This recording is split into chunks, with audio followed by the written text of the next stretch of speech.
Assalamualaikum warahmatullahi wabarakatuh. Izin memperkenalkan diri, perkenalkan nama saya Putri Mariska Rusandi. Nama saya Hani Santia Saputri. Kami di sini ingin mempresentasikan hasil kelompok kami atau hasil diskusi kami yang berjudul psikoanalisis yang akan dijelaskan oleh teman-teman kami. Assalamualaikum warahmatullahi wabarakatuh. Saya Nur Fitriansyah, NPM 19110040. Saya akan memaparkan tentang biografi Sigmund Freud. Bapak psikoanalisis Sigmund Freud lahir di Moravia 6 Mei 1856, meninggal di London 23 September 1939. Berasal dari keluarga Yahudi, mempunyai seorang istri bernama Martha Bernays dan mempunyai 6 orang anak. Seorang putrinya, Anna Freud, menjadi penganut Freudianisme. Selanjutnya, dasar teori psikoanalisis Sigmund Freud. Sumbangan Sigmund Freud dalam teori psikologis kepribadian subsmental sekaligus di antara teori kepribadian substansial sekaligus konversial. Teori psikoanalisis menjadi teori yang paling komprehensif di antara teori kepribadian lainnya. Namun juga dapat tanggapan yang banyak, ada yang positif maupun negatif. Peran penting dari ketidaksadaran beserta insting-insting seks agresi yang ada di dalamnya dalam pengaturan tingkah laku menjadi karya atau temuan monumental Freud.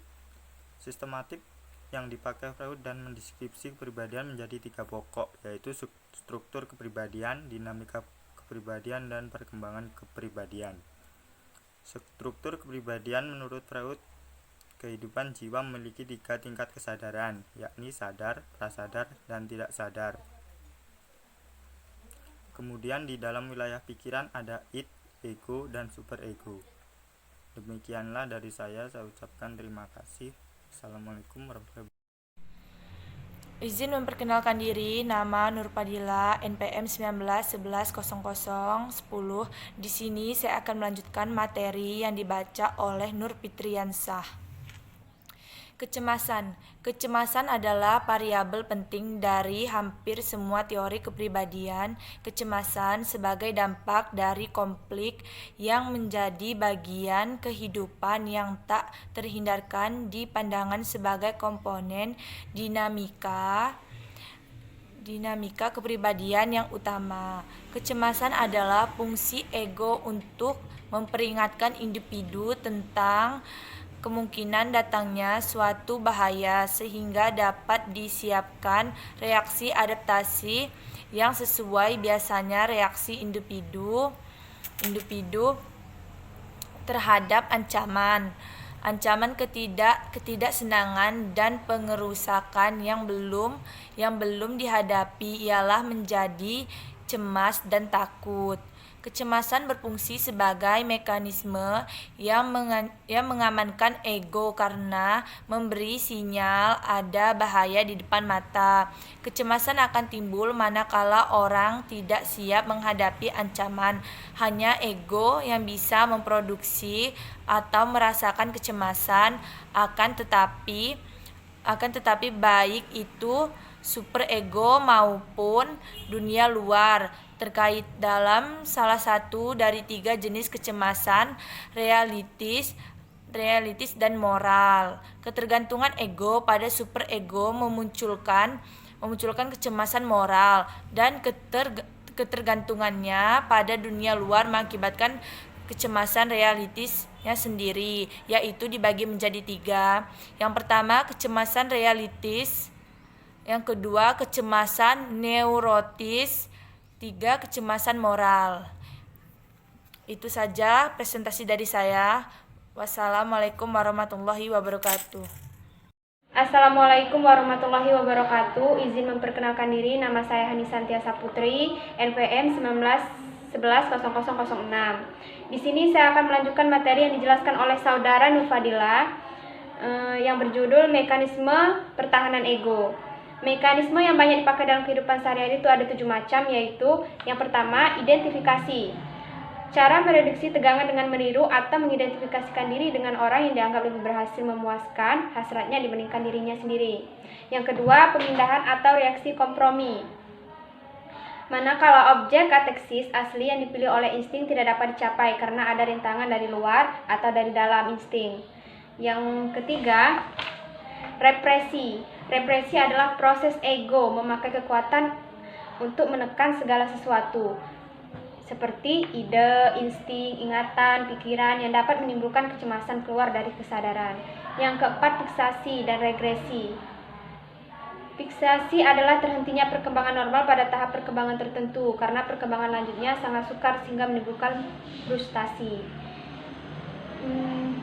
Frustasi, kecemasan, dan pengalaman traumatik yang sangat kuat pada tahap perkembangan tertentu dapat berakibatkan orang regresi, mundur ke tahap perkembangan yang terdahulu di mana dia merasa puas di sana. Yang kelima, proyeksi. Proyeksi adalah mekanisme mengubah kecemasan neurotis atau moral menjadi kecemasan realistis. Yang keenam, introyeksi. Introyeksi adalah mekanisme pertahanan di mana seseorang melemburkan sifat-sifat positif orang lain ke dalam egonya sendiri. Yang ketujuh, pembentukan reaksi.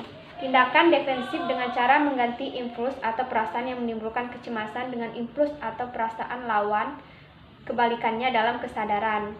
Misalnya, benci diganti cinta, rasa bermusuhan diganti dengan ekspresi persahabatan. Sekian materi yang saya jelaskan. Materi selanjutnya akan dijelaskan oleh Putri. Sekian, terima kasih. Wassalamualaikum warahmatullahi wabarakatuh. Assalamualaikum warahmatullahi wabarakatuh. Izin memperkenalkan diri. Perkenalkan, nama saya Putri Mariska, NPM 19110043. Saya akan melanjutkan materi yang sudah dibacakan oleh Hani Santia Safitri. Itu 2.5, itu ada namanya perkembangan kepribadian.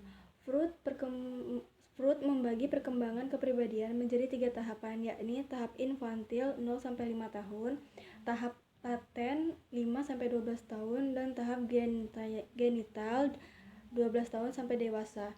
Tahap infantil yang paling menentukan dalam membentuk kepribadian itu terbagi menjadi 3 fase. Yang pertama itu ada yang namanya fase oral, kedua itu ada fase anal, dan fase valis.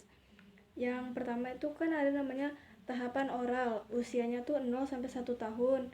Di tahapan oral ini itu memiliki ciri-ciri perkembangan, yaitu kenikmatan pada daerah mulut seperti mengunyah, menggigit, dan lain-lain.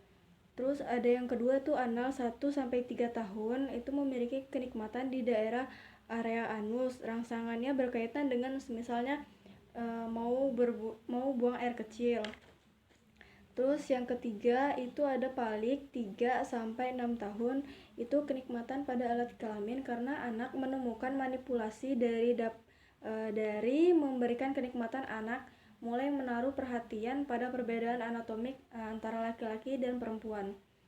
Latensi 6-12 tahun, anak menekan minat terhadap seks dan mengembangkan keterampilan sosial dan intelektual. Terus yang terakhir itu ada genital 12 sampai dewasa. Itu dorongan untuk seks pada masa palik kembali berkembang. Kenikmatan fisiologis ketika masuk remaja itu mempengaruhi timbulnya area organ pada alat kelamin sebagai sumber kenikmatan.